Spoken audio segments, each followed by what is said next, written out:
હિન્દ મિત્રો, જે મિત્રો ટીએ ની ભરતી કરવા માંગે છે કે જે લોકોને ઉંમર વધી ગઈ છે, આમાં 18 થી 42 વર્ષ સુધી તમે ભરતી કરી શકો છો, જે આર્મીનો જ એક ભાગ છે અને તેમાં હાઈટ પણ ઓછી હોય છે, તો એના માટેના ડોક્યુમેન્ટ શું જોઈએ એના માટે લક્ષી એક વિડીયો બનાવું છું.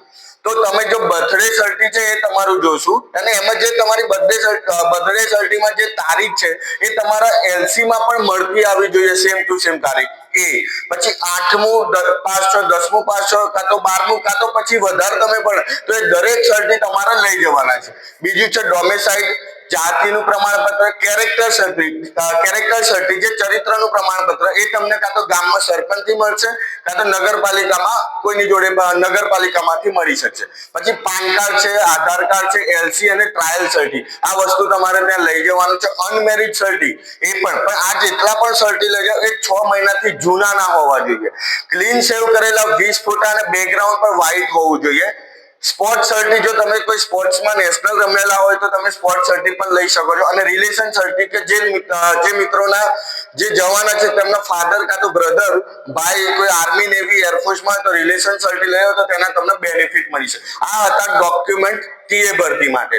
જો ટીએ ભરતીમાં પરીક્ષા લક્ષી, પરીક્ષા શું હોય છે, જો તમે દોડ મારી લો છો પછી પરીક્ષા આવે છે ફિઝિકલ પૂરું થાય એટલે, તો એમાં જે જીડી અને ટ્રેડમેન નો સિલેબસ છે સેમ છે.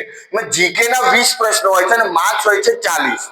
વિજ્ઞાનના 15 પ્રશ્નો હોય છે, માર્ક્સ હોય છે 30 અને ગણિતના 15 પ્રશ્નો હોય છે અને માર્ક્સ હોય છે 30.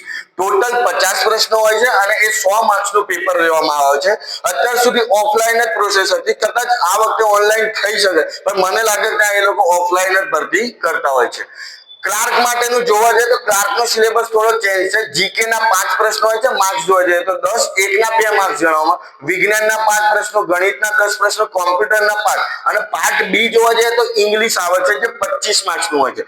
ટોટલ આમ 50 માર્ક્સનું હોય છે અને 50 પ્રશ્નો હોય છે અને જોવા જઈએ તો 100 માર્ક્સનું પેપર.